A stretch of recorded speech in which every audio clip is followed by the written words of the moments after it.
গ্রামের শেষ প্রান্তে একটি বহু বছরের পুরনো পরিত্যক্ত বাড়ি ছিল।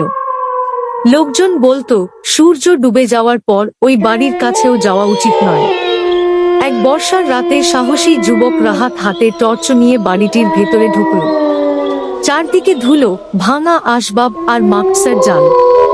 হঠাৎ উপরের তলা থেকে ধীরে ধীরে পায়ের শব্দ ভেসে এলো। রাহাত সিঁড়ি বেয়ে ওপরে উঠতেই টর্চের আলো কয়েক সেকেন্ডের জন্য নিভে গেল। আলো জ্বলে উঠতেই সে দেখল করিডোরের শেষ প্রান্তে একটি কালো ছায়া নিশ্চুপ দাঁড়িয়ে আছে। সে সাহস করে এক পা এগোতেই ছায়াটিও এক পা এগোল।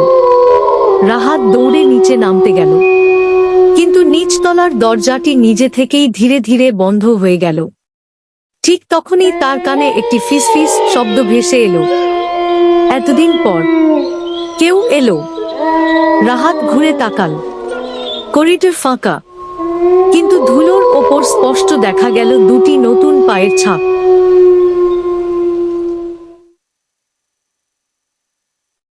আর সেগুলো ধীরে ধীরে তার দিকেই এগিয়ে আসছে।